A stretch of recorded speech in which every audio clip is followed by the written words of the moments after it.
international event, along with annual event in September on the sideline of the UN General Assembly, has become one of the most important and prominent events about Syria, as they became a legacy that extends for years and historical witness, and we are keen on its continuation.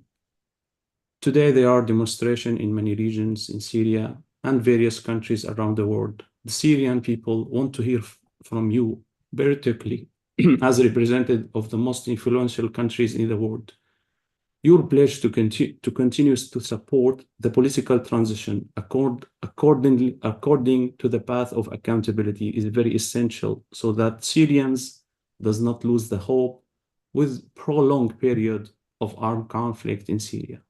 This international event would not have been possible without the partnership of Bureau of Democracy, Human Rights and Labor DRL at the State Department. Special thanks to Sophie Al-Smadi for the coordination and cooperation. I would like to express my profound gratitude to the sponsoring countries for their participation in this international event. Many appreciation and thanks to France, Germany, the UK, the Netherlands, and the USA. Many thanks also for my colleagues participating in this event for their time and cooperation. I give the floor to the event moderator, my colleague Razan. The floor is yours. Thank you very much, Fadl. It's an honor to moderate such an important event, and thank you all for joining us today. Today's event will be held both in English and Arabic, therefore interpretation is available, and you can select the preferred channel by clicking on the interpretation icon at the bottom of the screen. Again, my name is Razan Borghol. I'm the head of program at Baytna, a long-time partner of the SNHR. In this session, we will be examining human rights abuses that Syrians continue to face 13 years into the conflict, and explore how the international community can advance accountability efforts in Syria. To discuss these issues, we have 10 distinguished participants that I will be introducing briefly. Mr. Christopher Lamont, Acting Principal Deputy Assistant Secretary of State, USA. Mr. Ethan Goldrich, Deputy Assistant Secretary of State, also USA. Mr. Stephen Schneck, Special Envoy for Syria, Germany. Mrs. Anne Snow, Special Envoy for Syria from the UK. Mr. Gijs Gerlach, Special Envoy for Syria, the Netherlands. Mr. Antoine Aléritière, Deputy Head of the Near East Department, France. Also, we have with us Linnea Arvidsson from the UN Commission of Inquiry, Maymouna Al-Ammar, Activist and Director of Media and Advocacy at Child Guardians, Sousan Al-Habbal, Activist and sister of the prominent activist Osama Al-Habbali, who was forcibly disappeared by the Syrian regime. And last but not least, our colleague and friend Fadl Abdel Ghani, Director of the Syrian Network for Human Rights. So thank you all for participating in this event. And without further ado, I will give the floor to Mr. Christopher Lamont to share with us his remarks. To you, Mr. Lamont. Thank you, thank you, Razan. Thank you, Fadl. Good morning, good afternoon, everyone. It's really an honor to be here. I want to start by thanking our partners for joining. Thank the Syrian Network for Human Rights for co-hosting this event with us today. Our partnership with SNHR is a long one. It is one that we are deeply proud of, and so it's a real honor to be with you. I appreciate as well representatives from the UN Commission of Inquiry, from Syrian civil society, who are here to bring their expertise on this important panel today. So we are marking today the 13th anniversary of the start of the Assad regime's violent suppression of peaceful protests in Syria. For 13 years, the Assad regime has arbitrarily detained and forcibly disappeared men, women, and children, leaving families desperate for answers about their fates. For 13 years, the Assad regime has engaged in systematic torture, abuse, and mistreatment to punish critics and to terrorize innocent civilians. For 13 years, the Assad regime has killed civilians, political opponents, activists, human rights defenders, journalists, medical professionals, through executions, torture, widespread indiscriminate bombing, and chemical weapons attacks. These outrageous violations and abuses affect every Syrian family, and some of the regime's atrocities amount to war crimes and crimes against humanity. 13 years later, we see less media coverage of these horrific abuses. But I want to be clear about one thing, that the regime's abuses have not stopped. And that means that we must ensure that those suffering them do not feel forgotten and that our work in this area continues. Mohammed Saeed al-Khadija, he was beaten, then shot and killed by regime security forces last August after they stormed his home in southern Idlib. His supposed offense was criticizing the deterioration of services in his city and calling out the mistreatment of civilians returning there. Rami Vitale is an activist who was arrested by the regime last year in Latakia. His charges were insulting the Minister of Interior after publishing a Facebook post that called for accountability for those who perpetrate torture against detained children. And Jawad al-Barouki was shot to death just 2 weeks ago by regime security forces at peaceful protests in Sweden, peaceful protests that have been going strong for 200 plus days now. So we know that the Assad regime's brutality did not start in 2011, but we must be clear that it continues today in 2024. At the same time, one other thing that continues 13 years later is the bravery of Syrians whose demands are simple: a government that stands for them, not against them, a government that respects their universal human rights. Another thing that is clear 13 years on since 2011 is that the United States is committed to continue our support for the Syrian people, to continue to work to promote respect for the dignity and human rights of all Syrians. We will continue to provide support for Syrian civil society as it works to pursue accountability, including through documentation of atrocities, by assisting victims, and by working to determine the status, fates, and whereabouts of detainees and of missing persons. The United States was deeply proud to support the creation of the new UN Independent Institution on Missing Persons in Syria last year. To be clear, this was an effort led by families and survivors, and it seeks to clarify the fates and whereabouts of the more than 155,000 missing persons in Syria. Our goal now is to operationalize this new body, to ensure that it is fully funded and fully staffed by the world's best experts, because that is what family members and survivors deserve: answers about the fates and whereabouts of their loved ones. The United States also will continue to support the international community, the work of the international community, including at the United Nations, to condemn abuses and violations committed in Syria.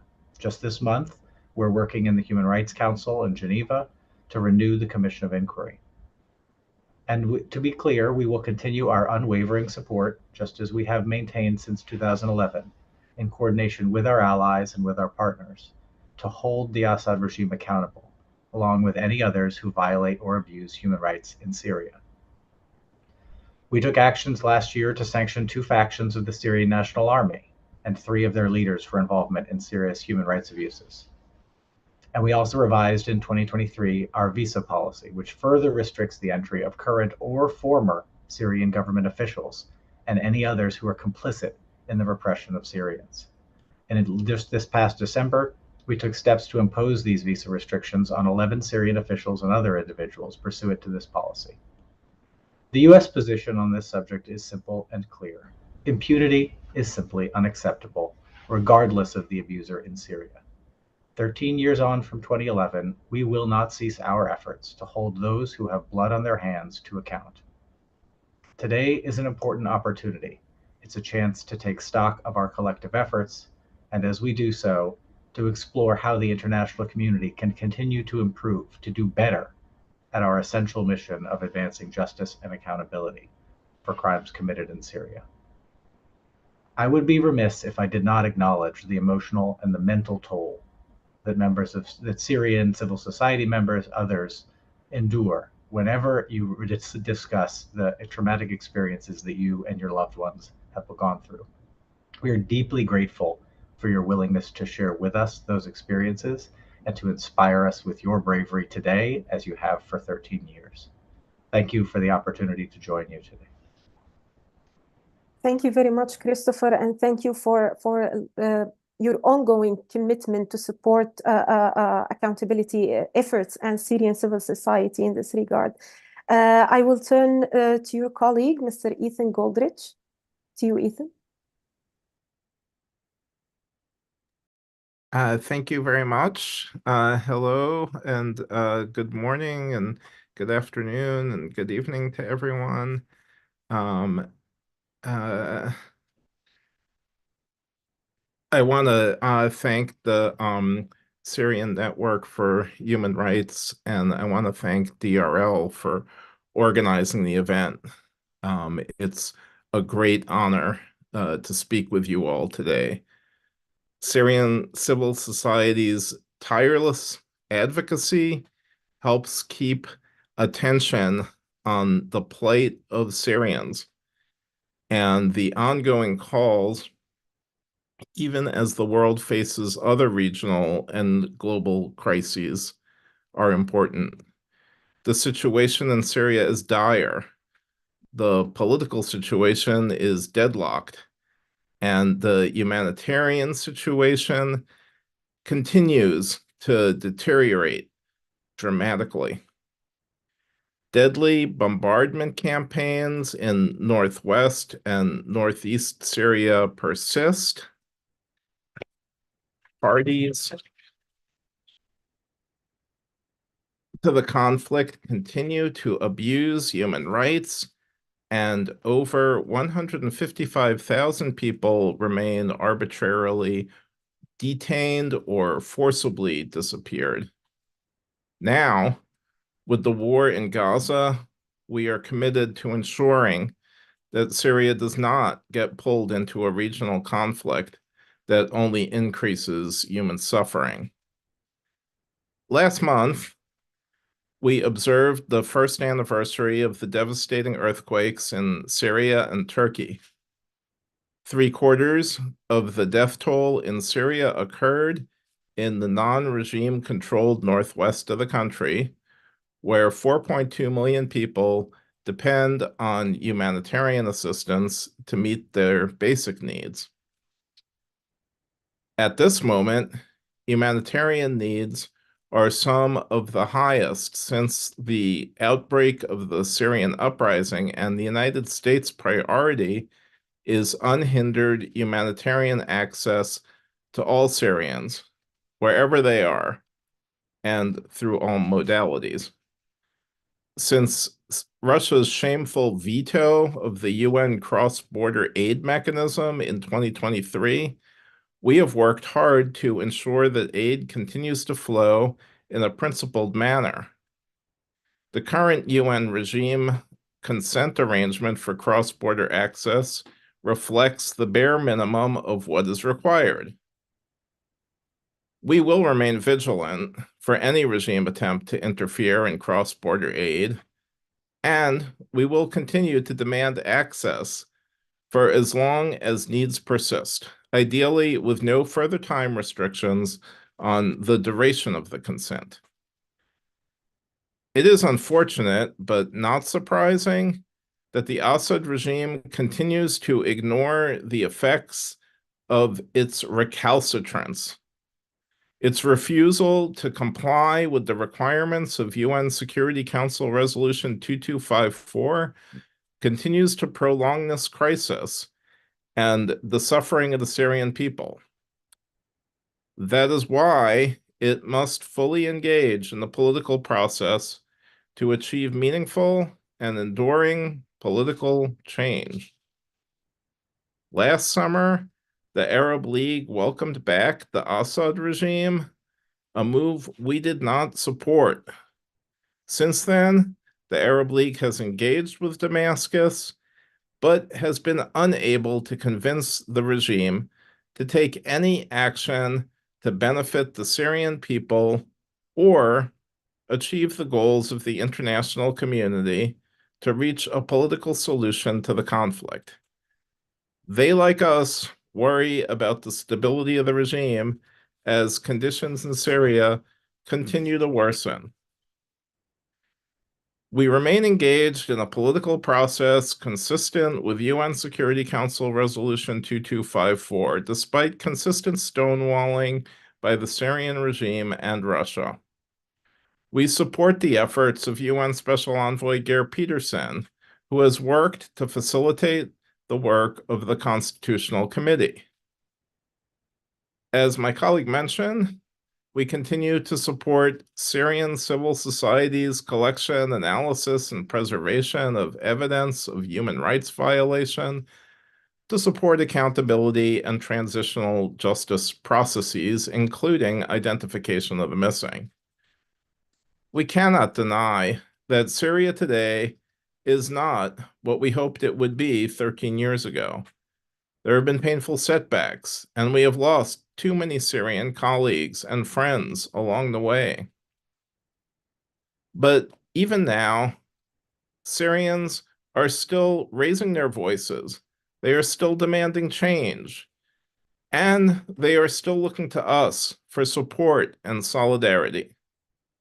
The Syrian people have not given up, and we will not give up either. The United States government has not lost hope and continues to work to resolve this terrible conflict and to ensure that there is justice and accountability for all the atrocities that have been committed. I applaud the perseverance of the Syrian people and call for all of us to recommit ourselves to the long-term goal of creating a Syria that is free, unified, and at peace, and a future that can be better than the past.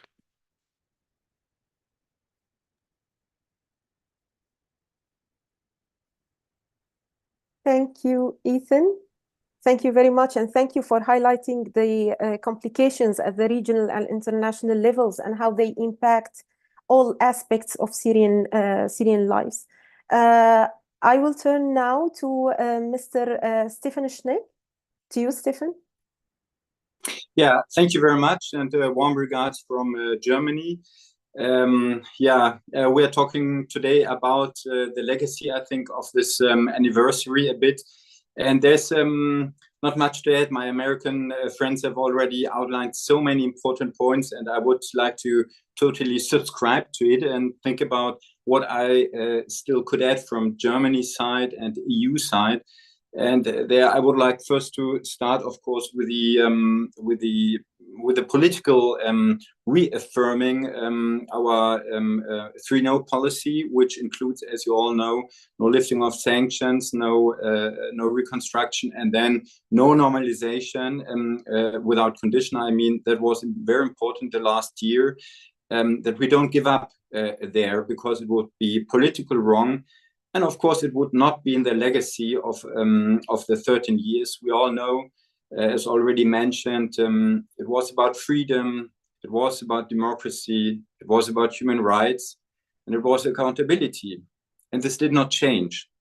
It is still about freedom. It is still about democracy. It's still about human rights. It's still about accountability. And we see that in Sueda. We see the brave people on the ground, but we know that it's not only there in their hearts, but a lot of other people around Syria, they think the same way. They don't have the possibility to stand up. We know that.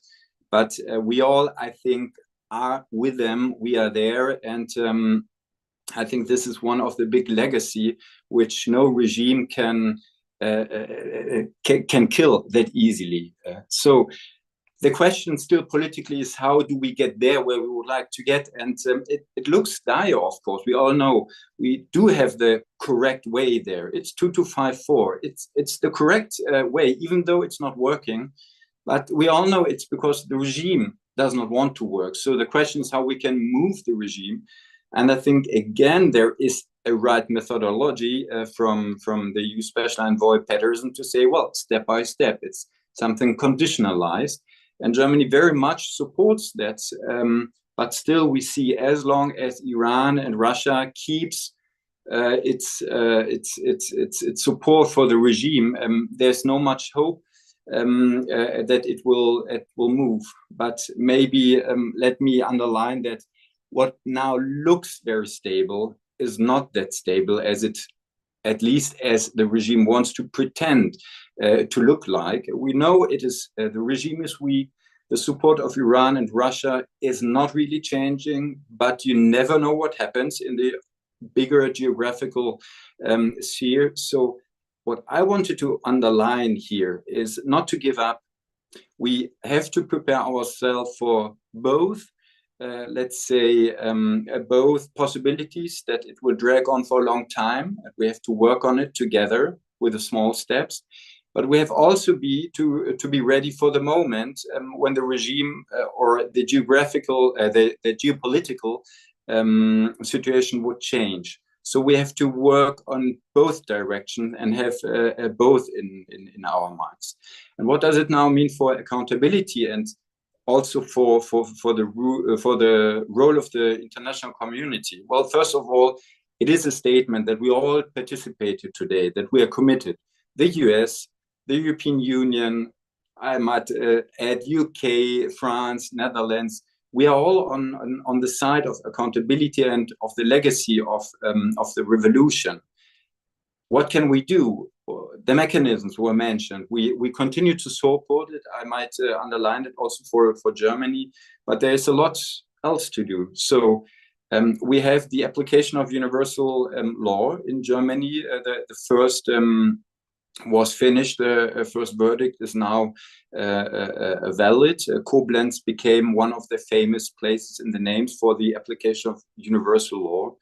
Then, of course, sanctions. Of course, we still have to apply it, especially those targeted as those who are guilty of gross human rights violations. I think that is very important. And the third I might add is looking there. Right? I mean, I guess, or I hope it helps when there is an international community signals that we're seeing what is happening, that we are not overlooking it, and that we're also ready to act, for example, with sanctions, but also in the long run.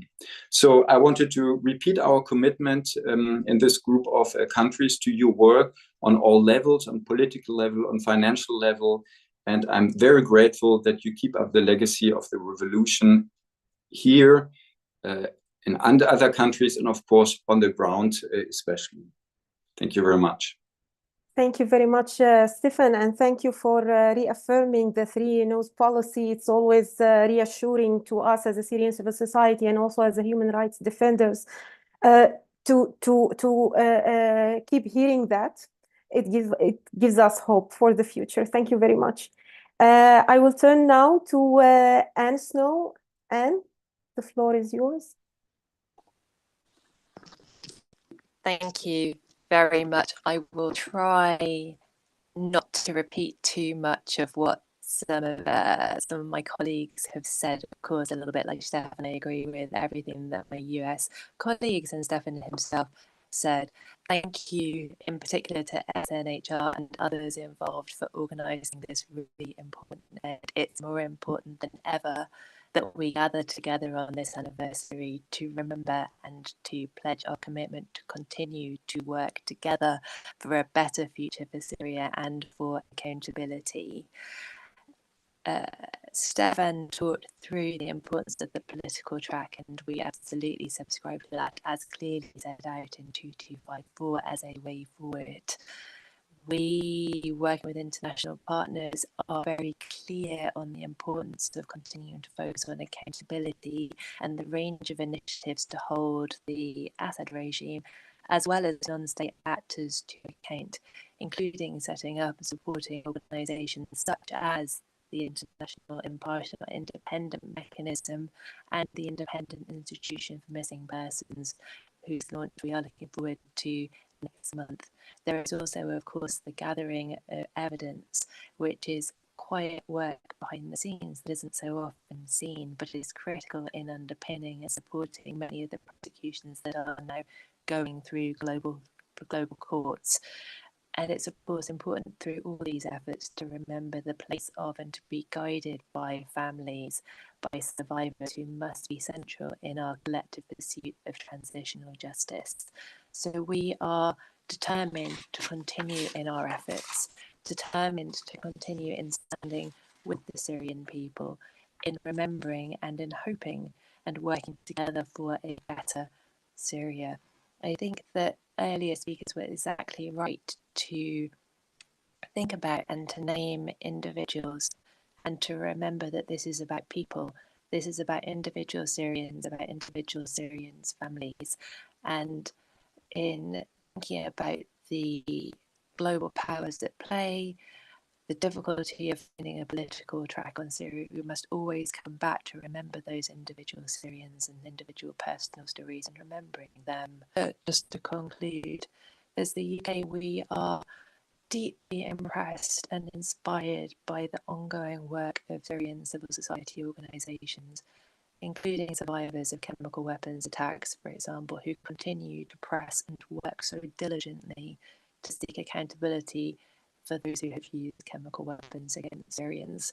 We are committed to highlighting the appalling violations of international humanitarian and human rights laws in Syria within multilateral fora. We're particularly proud to be the pen holder for the Syria UN Human Rights Council resolution, which this month will extend the mandate for the Independent UN Commission of Inquiry, the COI. Justice and accountability are key to the negotiated settlement urgently needed to bring an end to this conflict, which has gone on for far too long. So the UK has not forgotten Syria or Syrians, and we will continue to advocate for the sustained peace which so many need and call for, whilst holding both the regime and Daesh to account. Thank you. Thank you very much, and indeed, like, to remember, it's about people, it's about survivors and their families. They are not just only in numbers. So thank you very much for your words. And now I will turn to Mr. Gijs Gerlach. To you, Gijs. Yes, thank you very much, Rosanne, and good morning and afternoon to everyone. When survivors of torture tell me about their experiences, the image that sticks the most is the moment they were able to come out of the darkness into the light. And that is quite literally so, coming out of a dark prison, but also with renewed hopes and aspirations in life, and of course, reuniting with family and friends. And only too few were able to do so in the past 13 years. So many are still incarcerated without reason, or their whereabouts are unknown. And we have to stop for a second and think that behind this almost abstract, absurd number of 155,000, there are one by one individual persons that could be you or me, or our children, suffering the unthinkable. And that is why we have to remain strong and determined, especially after 13 years, when for some a feeling of hopeless infinity kicks in, tired of lack of progress. We have to stay as motivated and energetic as at the start of the fight against this horror. And all the more so as recent reports of the Commission of Inquiry and the OHCHR, the Syrian Network, and many others show us that these violations of human rights continue to this day, while the regime denies any wrongdoing.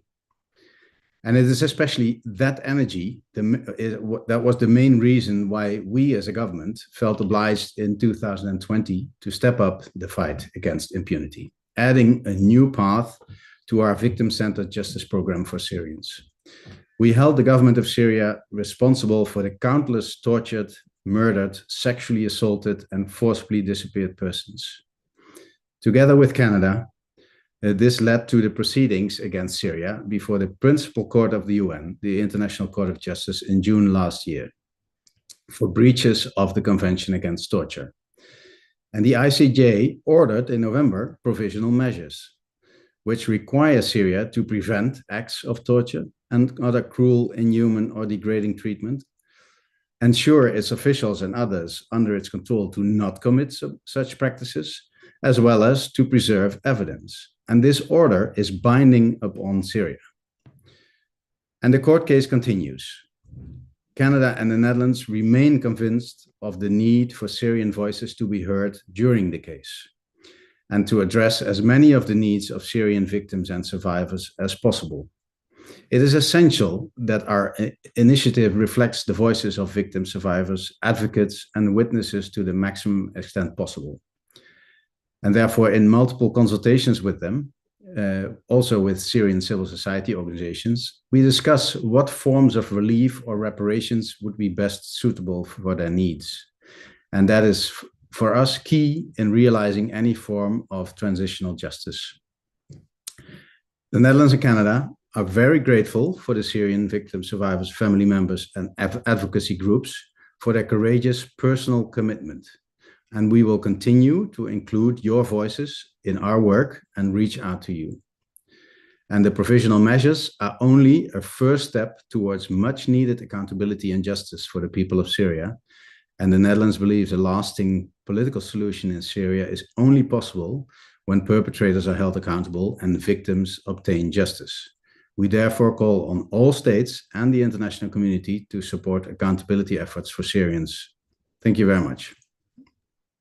Thank you very much, Mr. Gerlach, and thank you for the unlimited support and inclusion of Syrian civil society in in the fight against impunity. Thank you very much. I will turn now to Antoine. Thank you so much. Good morning and good afternoon, everybody.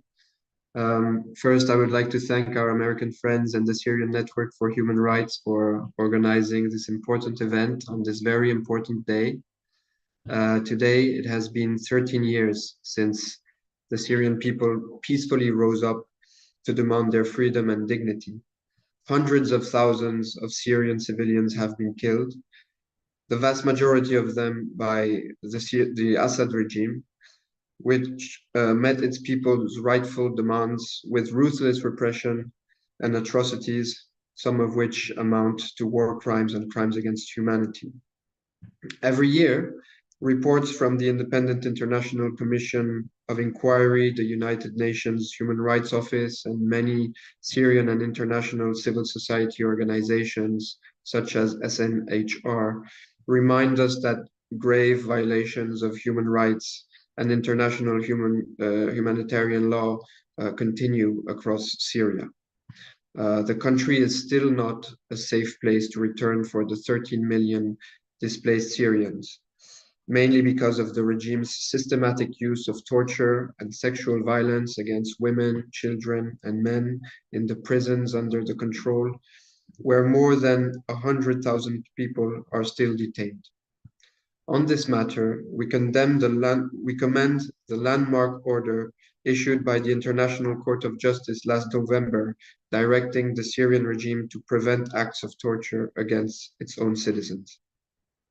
The recent crimes committed in Ukraine by Russia, using the same methods used by the regime in Syria, remind us of the absolute imperative to fight relentlessly against impunity wherever it's necessary. Those responsible must be held accountable for their acts. This is necessary if Syria is to rebuild itself socially and politically. I want to strongly reaffirm today France's long-standing commitment to the fight against impunity in Syria. There are several ways to ensure accountability for these crimes. France is firmly determined to explore all of them. First, we strongly support the work of the Commission of Inquiry as well as the International Independent and Impartial Mechanism. Documenting the crimes perpetrated in Syria is essential to help investigating and prosecuting them. We also welcome the recent establishment of the Independent Institution on Missing Persons in Syria.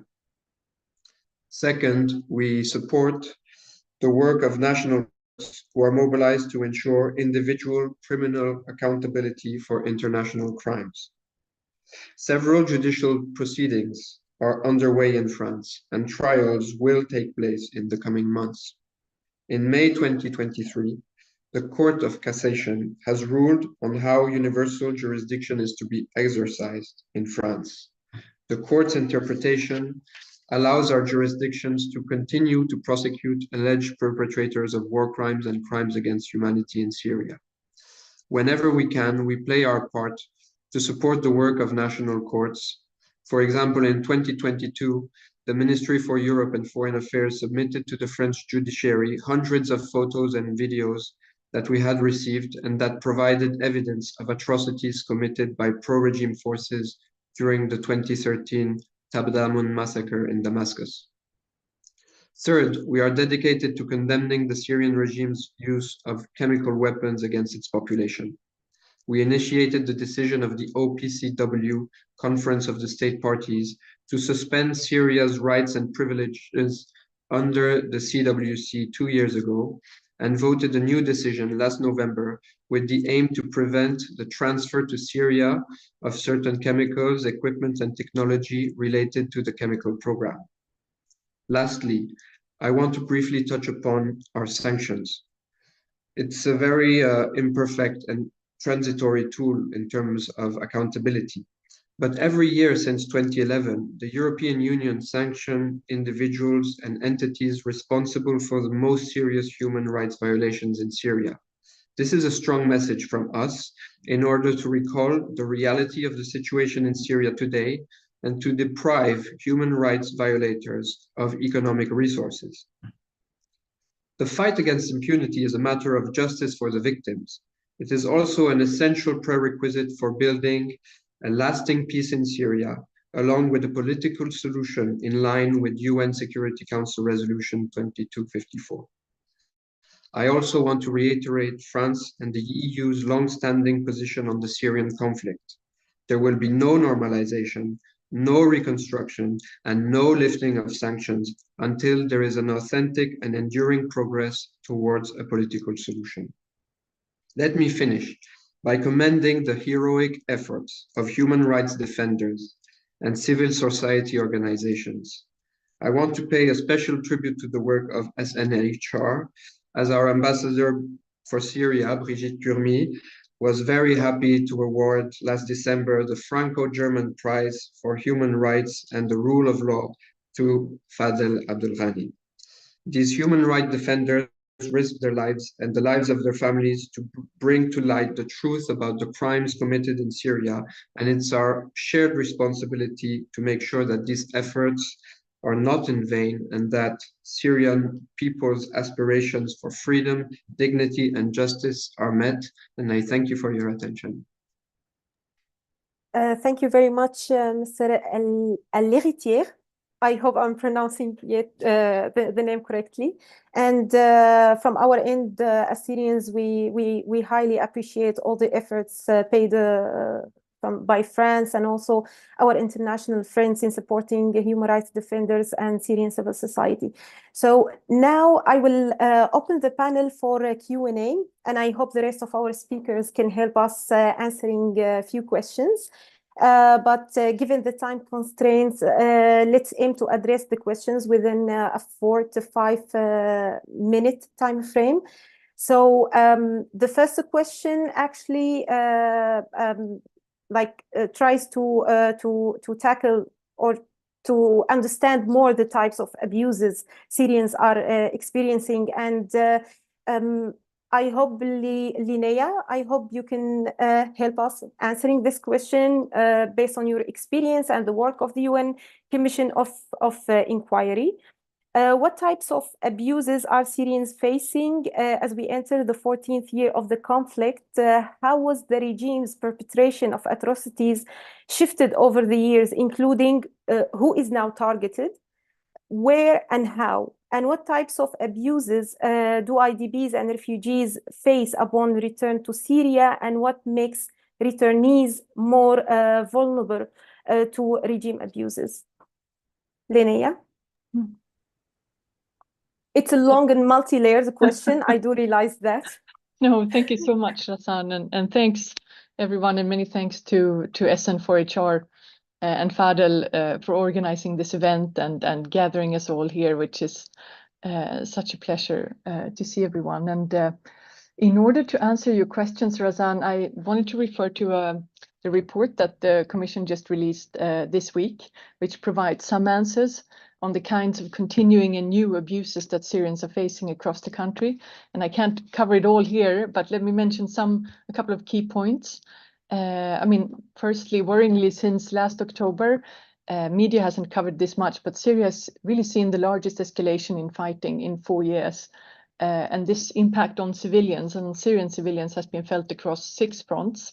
And first of all, in the northwest, following the 5 October deadly attack on the Homs military academy, Syrian and Russian forces bombarded again opposition-controlled areas around Idlib, attacking health facilities, schools, markets, and IDP camps, yet again there, with hundreds of civilians killed and injured and around 120,000 people displaced. Government forces again used internationally banned cluster munitions in densely populated urban areas there and shelled 5 very well-known and highly visible hospitals in central Idlib. And we heard from doctors there how patients, as soon as they are well enough to stand, immediately want to remove all tubes and get out of there since they just don't feel safe in the hospitals. And secondly, in northeast Syria, we've also seen Turkish armed forces accelerating operations and aerial attacks on power plants, for instance, which deprived nearly 1 million people of water and electricity for weeks in that area. And in Deir ez-Zor, further south, the infighting between the SDF and tribal fighters, with some potential government involvement as well, has so far led to several unlawful attacks and civilian casualties that are documented in our new report. And fourth, not to forget, ISIL has also stepped up attacks also in urban areas. They targeted... Linnea, yeah? can you hear us? Yes? Yes, I can hear you. I think there is some technical issue. Oh, I can hear you very loud and clear. Can you not hear me? Oh, Yeah, we I are hear you good. well. Yeah, we are hearing you well. okay. تفضل. Perhaps it's just a technical issue for you, Razan. I'm not sure. Yeah, maybe just of you, Razan. Yeah. Maybe. Shall I continue? Yeah, please. Yeah. All right. I'll do that. Thank you. No, what I was just talking about ISIL who targeted civilians again in residential areas in Damascus, and we know that civilians who are gathering desert truffles are again being killed, as they were also last year. Fifth, of course, we've seen increased clashes on the Syria-Jordanian border and also increased strikes by Israel on airports and attacks also by Iran-backed groups on US sites and vice versa. So all this to say that from a conduct of hostilities point of view, Syria is definitely not safer for return of refugees, and not for Syrians living there either. And when it comes to detention issues, here it's very clear, as many have already said, that the Syrian government continues to disappear, torture and ill-treat arbitrarily held detainees. And in the commission, we documented yet more deaths in custody, including in Sednaya prison. And 4 months after the International Court of Justice ordered the government to seize and prevent torture and destruction of evidence, as Gijs was mentioning, Syrian authorities are still deliberately obstructing families' efforts to locate their detained loved ones, and also profiting from this through extortion, which we're seeing increasingly. People have also been detained for criticizing the government on the internet, also in areas traditionally supportive of the government, like Latakia.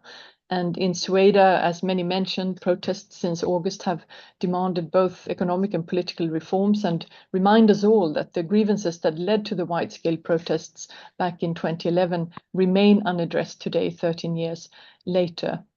In Idlib, HTS-2 has continued to torture and ill-treat detainees, and we continue to receive reports of executions based on summary trials there. And worryingly, several women's rights organizations have had to suspend their activities in Idlib owing to threats, denials, or delays of permits required by the HTS. And in SNA areas, even though we've seen some efforts to improve the treatment of detainees, torture and ill-treatment continued also there in some detention facilities run by specific factions, who also continued to unlawfully confiscate property, including olive harvest, from civilians. And moving further east in the northeast, this month obviously marks 5 years since ISIL lost its territorial control in March 2019, and the Syrian Democratic Forces continues to hold nearly 30,000 innocent children in the Al-Hol and Rosh internment camps and other detention facilities there. And these children were really only 12 years old during ISIL's rule, and we're organizing an event next week on this at the UN here in Geneva, in case you're interested in attending that. And in addition to these issues, I also wanted to flag that daily life for civilians has worsened, and the UN now estimates that 3 out of 4 people in Syria, 16.7 million people, now need humanitarian aid such as food, water, and medical care. And yet, as many pointed out already, aid deliveries are impeded by arbitrary decision making by the government, and also by overcompliance and sanctions to a certain extent. So it's clear on all fronts that Syria is still not safe for return, and people who return to Syria, they risk being attacked during hostilities, arbitrarily detained, tortured, seeing their property confiscated, and now also lack basic services. And we see this in the number of Syrians returning voluntarily, which has decreased by 27% last year, according to UNHCR. And by contrast, the number of Syrians seeking asylum in Europe in October reached the highest level in 7 years. So people in Syria are now so desperate to leave that they're selling land owned for generations in their family to pay smugglers for a potentially life-threatening journey to safer shores. So it's a very bleak picture, really. But I want to end on a more positive note. It's been very, very heartening to see all these innovative initiatives by Syrian civil society activists and lawyers, and many of you are here today, who have long spearheaded efforts to promote justice and accountability. And we see these efforts bearing fruit now. As many mentioned, the Independent Institution for Missing Persons is due to begin its crucial work next month. In November, the ICJ ordered Syria to cease torture, and we very much look forward to the upcoming proceedings that Kais mentioned. And in recent years, diligent prosecutors across Europe have convicted more than 50 perpetrators of mass atrocity crimes committed in Syria. And this all shows how Syrian civil society efforts can achieve very tangible results. And at the Commission, we have felt both privileged and proud to be able to continue to support all such efforts by Syrians. And I'm very much looking forward to hearing also from Maimouna, Sausan, and Fadel on this. Thank you very much, and over to you. Thank you very much, Linnea. And actually, you give us a very important overview, but I would like to elaborate more with Maimouna, or Maimouna to elaborate more specifically about the situation of women. So how does the human rights situation in Syria uniquely impact women and girls? What efforts are underway to advance human rights for women and girls in Syria?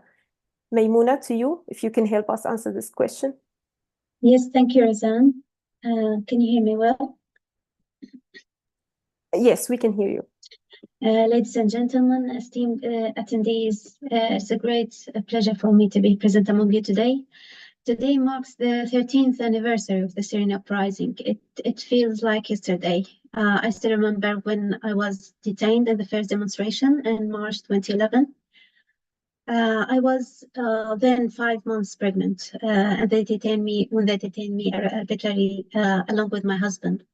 My husband was arrested again in Daria in May 2011, and this is when I started with my colleague Nabil Shorbaji to document human rights violations.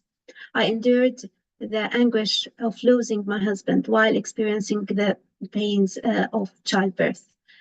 Our daughter was 17 days old when Osama, her father, was released and saw her for the first time. Nabil wasn't lucky enough. He fell a victim to enforced disappearance and was killed under torture in May 2015. Several of my relatives were arbitrarily arrested and subjected to torture for advocating freedom and justice, including my father and my mother. Both of my brothers have been detained and continue to be forcibly disappeared until today. It has been 11 years since the last I saw Sohaib and Iqbal. My story as a woman is no different from that of thousands of Syrian women who simply sought freedom, democracy, and dignity, women who are still grieving their lost or disappeared children, siblings, or husbands. Despite international calls to end violence in Syria and the devastating impact of the earthquake disaster in northwest Syria, children persist to face fatalities, and injuries in indiscriminate attacks on civilians and civilian areas. We at Child Guardian documented the death of 30 boys and 14 girls and 37 attacks on schools in less than 6 months, starting from October 2023. The Commission of Inquiry confirmed these findings, attributing the attacks to Syrian government forces and their allies. Additionally, the Syrian Network for Human Rights has documented over 3,000 children and more than 6,500 women who remain arbitrarily detained since March of 2011. Despite international recommendations for protection, the Syrian government has rejected measures such as allowing international monitors to access to detention facilities and seizing attacks on residential areas, including hospitals and schools. This underscores a grave failure in human rights protection, particularly for children. Enforced disappearance deeply affects both children and their families, causing severe psychosocial distress.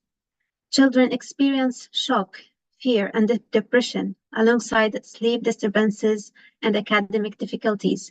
They also grapple with feelings of loss, guilt, and insecurity. Families endure economic hardships, social isolation, and trauma, leading to anxiety, depression, and strained relationships. These impacts extend to society, fostering fear, distrust, and instability, with intergenerational repercussions hindering community well-being. Women and girls are especially vulnerable to sexual assault and gender-based violence, both at home and in public places. Due to the continuous economic hardships resulting from the war, girls also face a growing risk of child labor and child marriages as a way for the families to cope, which adversely affect the girl opportunity to grow, develop, and lead healthy lives. Furthermore, the constant attacks on education and civilian populations have deepened the educational and economic marginalization for children, especially girls. Women and children with disabilities continue to face challenges accessing essential healthcare services due to the overburdened healthcare system and shortages of resources, particularly those needed for chronic issues. Ongoing efforts to strengthen human rights for women and girls should be prioritized. Improving safe and gender-responsive access to healthcare, including mental health and psychosocial support, and education, including secondary and higher education. Additionally, civil society groups are collaborating with local actors to foster safeguarding policies for women's and children's rights. However, these efforts need to be intensified and further efforts need to be considered. Children need to be engaged in the justice process and their voices should be heard. Their participation in court proceedings helps protect them from exposure to hard or inappropriate actions and safeguard them against re-traumatization. It strengthens their belief in justice, enabling them to engage effectively in society and advocate for justice in the future. Efforts should be made to establish effective international oversight of prisons to ensure the separation of detained children from adults and guarantee their treatment in a way that safeguards their rights as children, providing healthcare for them, whether inside or outside detention facilities, and facilitating their access to international investigation committees. Prioritize mental health and social protection to parents who were released from detention is crucial due to the significant impact detention has on their mental well-being, reducing their ability to interact normally with their children, potentially harming or endangering them. Finally, it is essential to emphasize the utmost importance of education, which child guardians exert significant effort to maintain as a reparation measure, as it plays a crucial pathway for children's return to normal and access to normal life and access their full rights. It's also crucial to support the specific efforts to document violations against children, which are integral to our work as a deterrent against committing these crimes. I hope that I was able to bring you some of the voices of the Syrians today, and I hope that your voices and your actions remain loud and clear. Thank you Thanks. very much, Maimouna. Thank you. Well said. And as a Syrian woman, I have nothing more to add. Thank you very much. We still have just a few minutes. So, Sausan, we have a question in relation to the IIMP in light of the establishment of the UN independent institution on missing persons in Syria. How can progress be made on the right to know the truth for the 155,000 missing and unjustly detained persons in Syria, from your own perspective?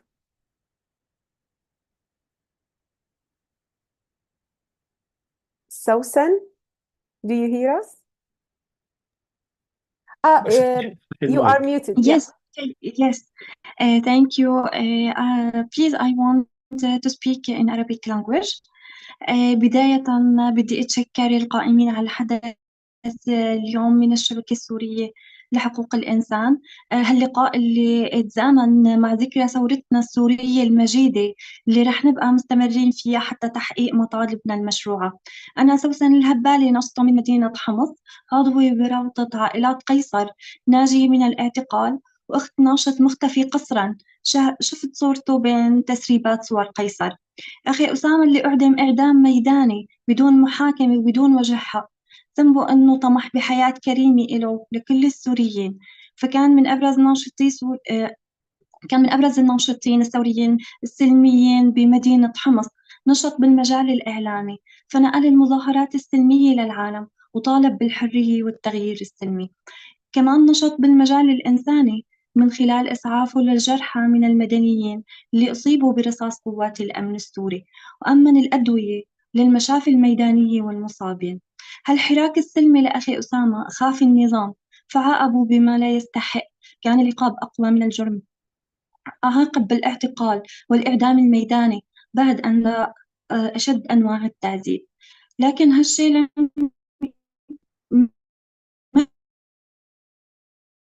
النظام السوري لم يكتفي بهذا، بل طال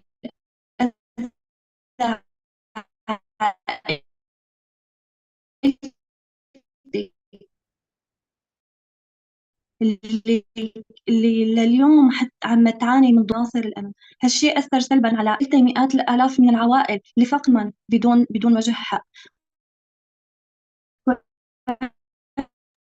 عرفت مصير سوسن، في مشكلة عندك بالإنترنت والمفقود للقسري من خلال، لكن رغم في مشكلة عندك بالإنترنت. أي ممكن تكثفي بدقيقتين مشان نلحق نسمعك خفيف صوت. طيب تمام. من خلال تسريبات قيصر لمعالجة المأساة الإنسانية في معتقلات النظام وعناصر الشبيحة من الدفاع الوطني وغيرهم من الموالين للنظام السوري. الحاجة الماسة تتطلب جهود متضافرة من جميع المستويات لضمان حقوق الإنسان والكرامة لجميع السوريين. إلا أننا كسوريون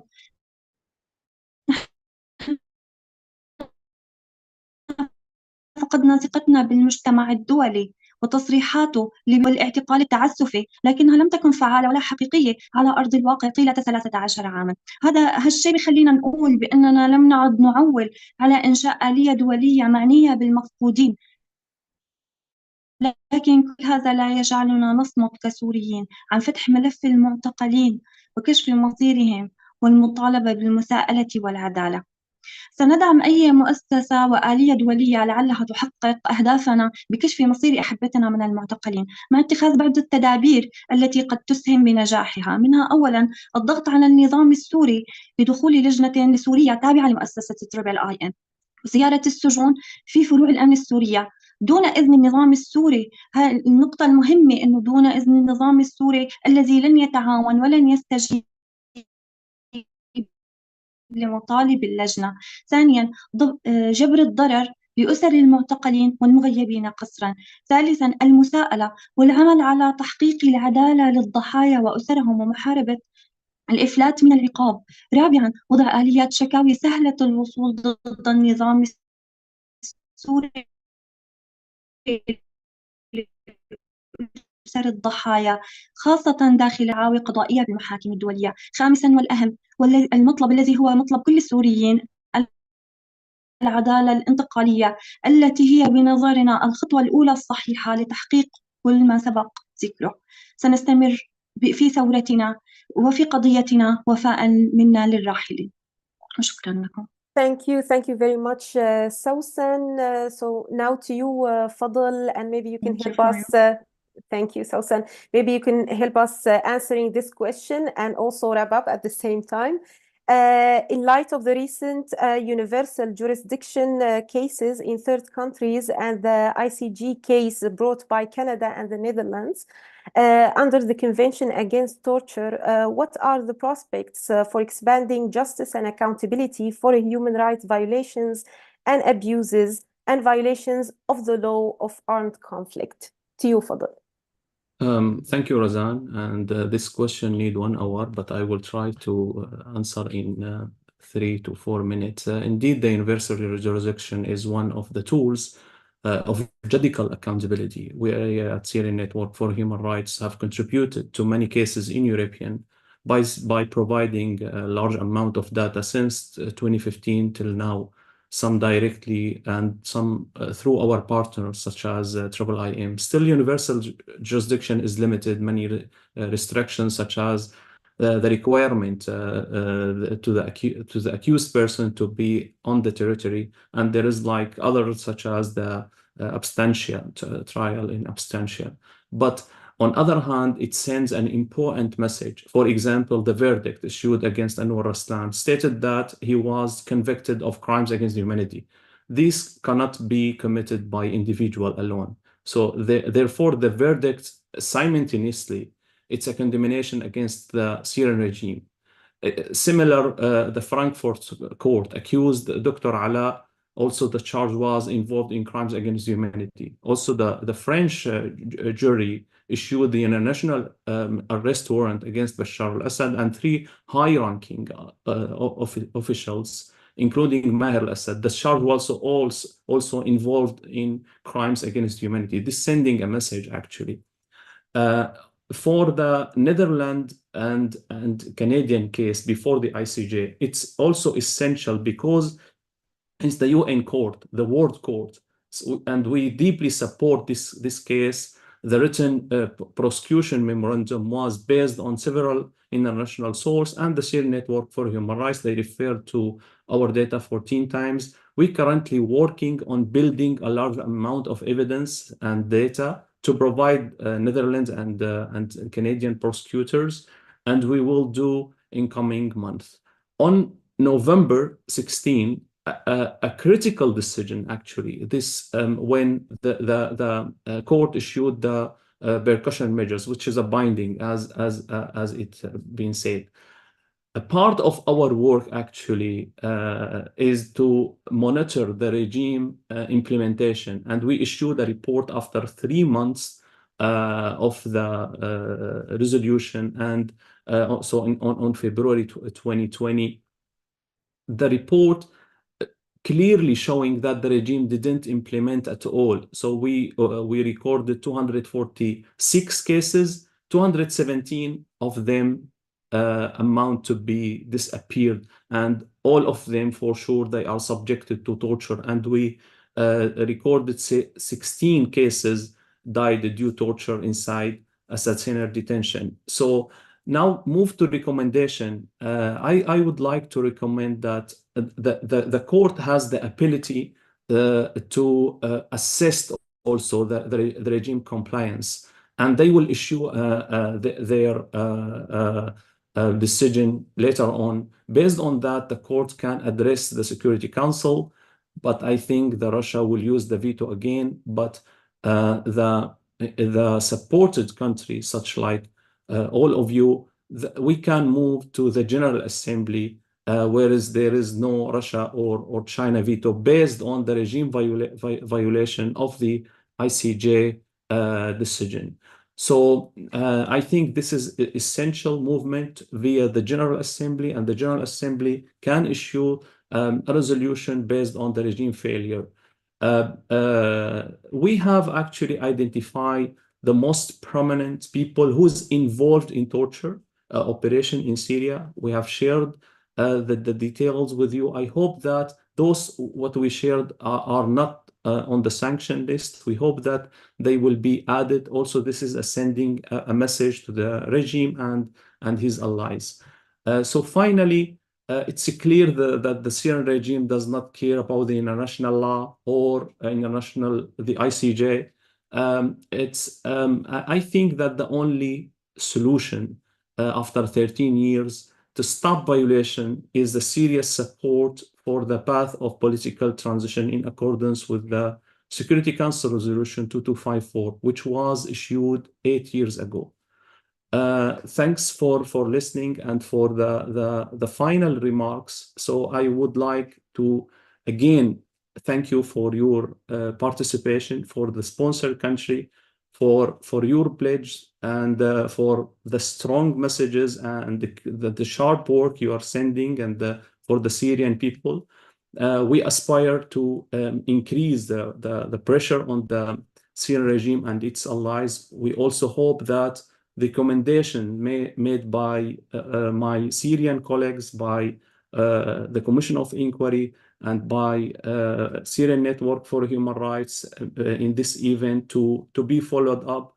And I want finally to thank the Syrian Network for Human Rights team for their outstanding effort on organizing this event, and for the DRL. I wish you a nice day. Thank you. Thank you, Fadel. Thank to all of you. Bye-bye. Thank you. Thank you. Thank Bye, you everyone. all. Thank you, Linia. Thank Have you, a Gail. nice evening. Thank you, Antoine. Thank you. Thank you. Thanks, Sophia. Thank you, Anne. Thanks, Fadel. Thanks, everybody. Thank you. Thank you, Khais. Thank you, Maimouna. Thank you, everyone. Thank you, Fadel and Thank you. Razan. شكراً، سوسن.